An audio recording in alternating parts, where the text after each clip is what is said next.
Assalamualaikum dan selamat datang di channel Mas Solah.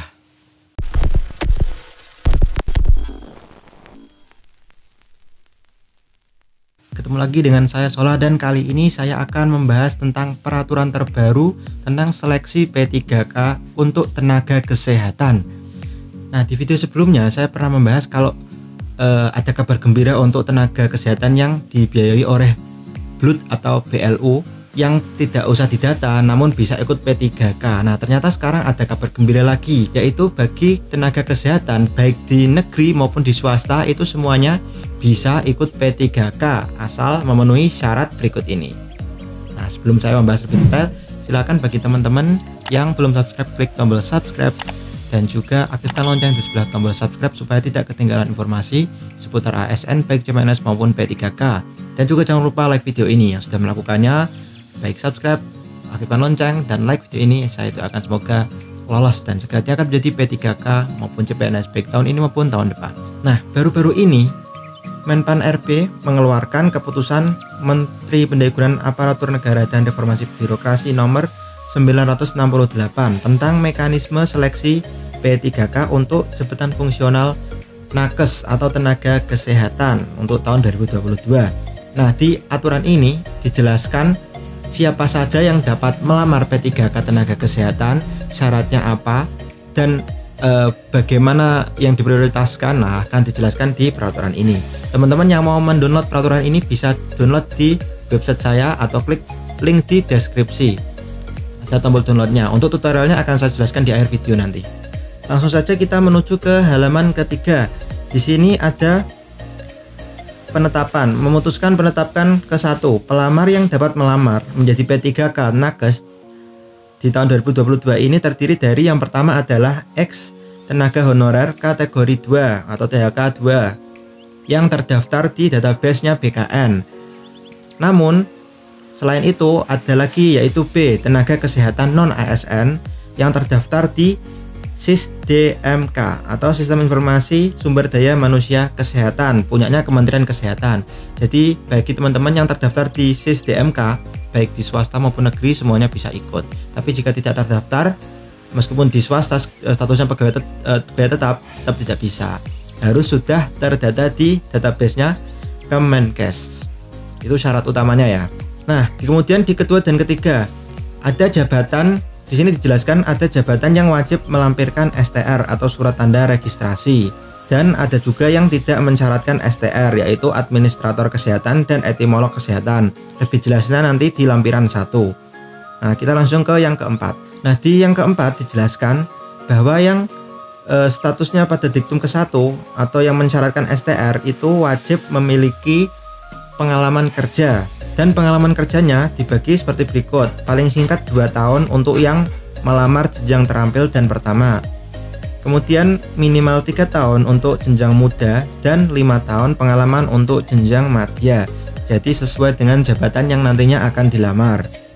Sedangkan bagi pelamar yang pada diktum ketiga yang tidak mensyaratkan STR, itu minimal masa kerjanya adalah 3 tahun untuk terampil dan pertama dan 5 tahun untuk jenjang muda dan madya. Ini minimal ya, sesuai yang dilamar nantinya.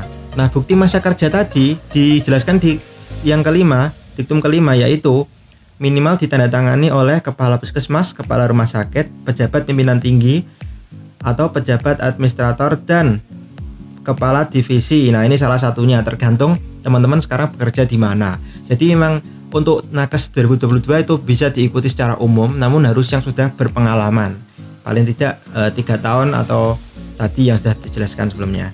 Nah, untuk seleksi P3K tahun ini sama seperti sebelumnya, yaitu seleksi administrasi dan seleksi kompetensi yang terdiri dari teknis, kompetensi manajerial, kompetensi sosial kultural, dan wawancara. Untuk detailnya mengenai tes ini sudah pernah saya bahas di video yang dapat diklik di tombol di atas. Dan semua tes ini dikerjakan secara online menggunakan CAT, Computer Assisted Test. Jadi tidak bisa dimanipulasi atau direkayasa menggunakan orang dalam, kecuali bisa dihack ya servernya. Tapi CAT sejauh ini tidak pernah ada kebobolan kecuali memang orang itu bisa mengakses ke database-nya. Selama ini nggak pernah ya. Untuk butir ke-8 ini jumlah soalnya itu sudah pernah saya bahas di video tadi.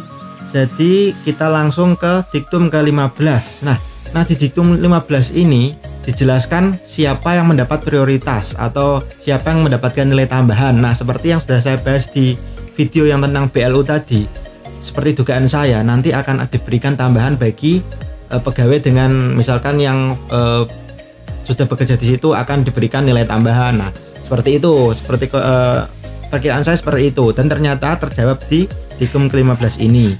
Yang pertama yang mendapat nilai tambahan adalah pelamar penyandang disabilitas, mendapat tambahan 10% di kompetensi teknis, yaitu sebesar 45. Kemudian yang melamar pada fasilitas Vaskes terpencil itu mendapat nilai 35% tambahan atau 158. Selanjutnya C, pelamar yang berusia 35 tahun ke atas dengan masa kerja 3 tahun ya, itu mendapat nilai tambahan 25% atau 113.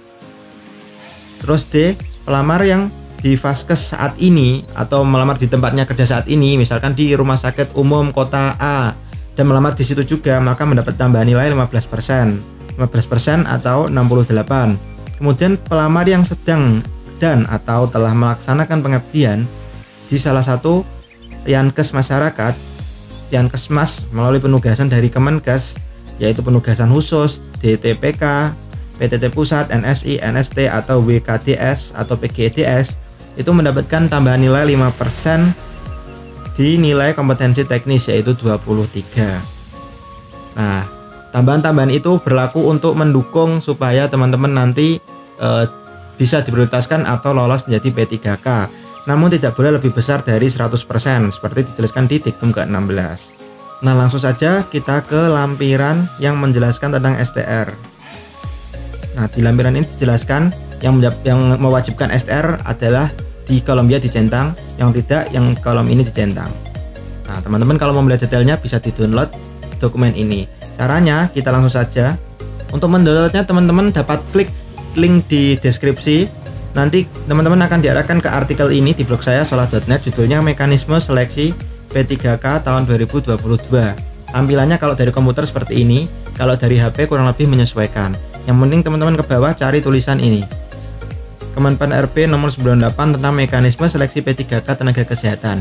Nah, tinggal diklik saja satu kali, nanti akan diarahkan ke website SafeLink. Website ini digunakan untuk mengamankan laptop atau HP Anda dari virus. Nah, terus ke bawah cari tulisan ini, klik 2 kali untuk menuju link.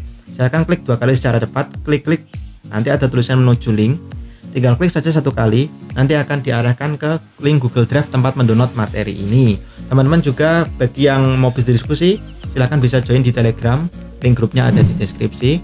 Dan bagi yang belum subscribe channel ini, silahkan klik tombol subscribe dan juga aktifkan lonceng di sebelah tombol subscribe supaya tidak ketinggalan informasi seputar ASN baik CPNS maupun P3K. Terima kasih. Jangan lupa like video ini, share video ini ke teman-teman jika bermanfaat. Saya Solah. Assalamualaikum warahmatullahi wabarakatuh.